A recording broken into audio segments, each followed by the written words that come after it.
South towards Khan Yunis, in a village just outside that town called Gaza, and this place has been the victim subjected to some serious Israeli bombardment over the last couple of weeks, and it's been closed for the majority of that time. It was open briefly during the last ceasefire, and again there were hopes today that it would be opened. Now, we arrived there at around about 2.5 hours after the ceasefire, in theory, had begun, and one of the first things we heard was Israeli tank fire. We don't know why that started, but we tried to push forward into the village, and the scenes of utter devastation just defy belief. An entire village completely wiped out.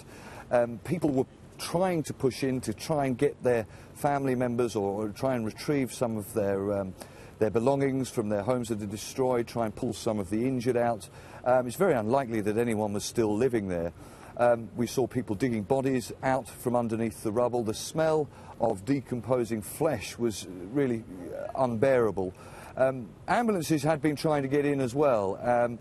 There was a large bank, if you like, of earth with a crater that had been made by an Israeli tank shell that was blocking the majority of those ambulances from getting in. One four-wheel drive ambulance did manage to get in, but then was blocked again. We spoke to him, the ambulance driver there, and he was saying that there were efforts to try and get bulldozers to come and collect, to try and clear a path, and all the time there was this tank shelling going on.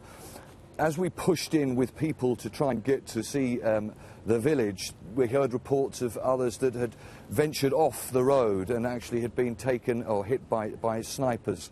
There was a sudden lull, if you like, and then mass panic very, very close to the village, and there was a sudden rush away from the tanks as the tank shelling intensified again. So utter scenes of complete devastation down there in Al-Khuzar, and it's interesting that the tank shelling started at a similar sort of time that we were hearing reports of this missing Israeli soldier, and the tank shelling was actually going from our left as we were going south towards Rafah, but we can't confirm the targets there. And as I say, we cannot confirm as to exactly why that tank shelling started, but it started only a couple of hours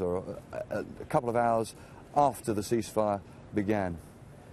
All right, thanks so much. Charles Stratford there, bringing us a first-hand account of him visiting some of the areas that have been pounded in the last few days in Gaza.